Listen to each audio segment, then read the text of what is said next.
नमस्कार साथीहरू, म खेम रिसाल। 2081 चैत 11 को मन्त्री परिषद बैठक, त्यसअघि बसेको 3 दलका शीर्ष नेताको बैठक अनि मन्त्री परिषदको बैठकले कुलमान घिसिङलाई हटाउने निर्णय। यी घटनाको संयोग पनि यस्तो बेला भएको छ कि केही दिन अघिको अन्तर्वार्तामा माओवादी केन्द्रका अध्यक्ष प्रचण्ड कुलमान हटाइए सही हुँदैन भनिरहेका थिए। तर 3 नेताको बैठकपछि बसेको मन्त्री परिषद बैठकले कुलमानलाई नेपाल विद्युत प्राधिकरणको कार्यकारी निर्देशकबाट पदमुक्त गर्ने निर्णय गर्यो। सरकारको यो निर्णयलाई राजनीतिक र प्रशासनिक पूर्वाग्रह भन्दै आम नागरिकले तीव्र असन्तुष्टि जनाइरहेका छन्। कुलमानको बहिर्गमनपछि किन यति धेरै आक्रोश र निराशा फैलियो? किन सर्वसाधारण भन्दैछन् देशमा राम्रो गर्ने मान्छेलाई टिक्न दिइँदैन? अब कुलमानले के गर्लान्? यो भिडियोमा हामी यसको सामाजिक, मनोवैज्ञानिक र व्यावहारिक पाटो खोतल्ने प्रयास गर्नेछौँ। त्यसअघि भिडियो मन पर्यो भने लाइक गरिदिनु होला, साथै च्यानललाई सब्स्क्राइब पनि गरिदिनु होला। देश चरम लोडसेडिङको मारमा थियो। मानिसमा निराशा नै निराशा व्याप्त थियो। केही मुठ्ठीभरका व्यक्ति र व्यापारीहरू भने लोडसेडिङबाट मालामाल भइरहेका थिए। त्यसैबीच 2073 भदौ 29 मा तत्कालीन पुष्पकमल दाहाल प्रचण्ड नेतृत्वको सरकारले एउटा निर्णय गर्यो। विद्युतको क्षेत्रमा एक काबिल व्यक्तिलाई नेपाल विद्युत प्राधिकरणको नेतृत्व दिने। उनी थिए कुलमान घिसिङ। जसै कुलमान प्राधिकरणको कार्यकारी निर्देशक बने, जनतामा निराशाको ठाउँ आशाले लिन थाल्यो। कुशल व्यवस्थापकीय क्षमताले कुलमानले देशलाई लोडसेडिङ मुक्त बनाउने अभियानको नेतृत्व गरे। अन्ततः 2074 कार्तिक 28 मा पुरै देश लोडसेडिङ मुक्त भयो। काठमाडौँ उपत्यकामा भने 2073 सालको दशैंमै लोडसेडिङ हटाइसकेका थिए। देशलाई अन्धकारबाट उज्यालोतर्फ लैजाने कार्य उनले नियुक्तिको 14 महिनामा पूरा गरेका थिए। दिनको 18 घण्टासम्म लोडसेडिङमा बसेका नागरिकले कुलमान आए र अँध्यारो हट्यो भन्न थाले।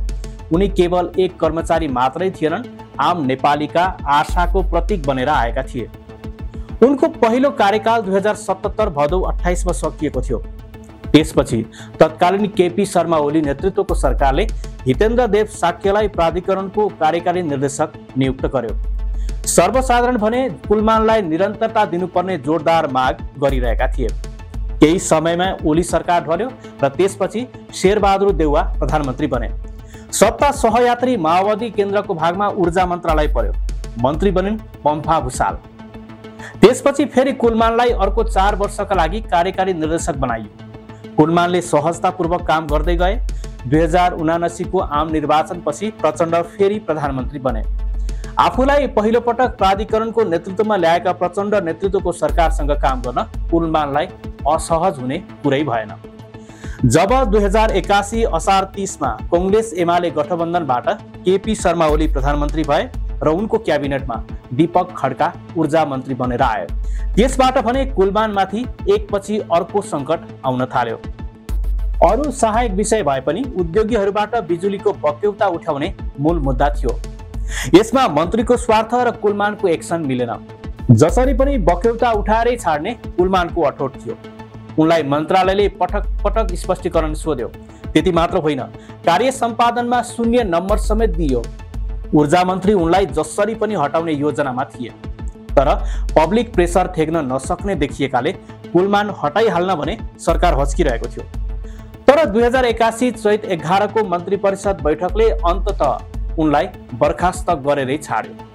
जबकि कुलमानको दोस्रो कार्यकाल 2082 साउन 26 मा सकिँदै थियो। कुलमानको योगदान र जनमानसमा प्रभाव। कुलमान घिसिङले के गरे जसले उनलाई यति लोकप्रिय बनायो?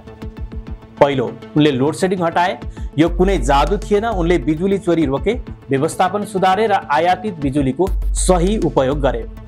दोस्रो, उनले प्राधिकरणलाई घाटाबाट नाफामा पुर्याए।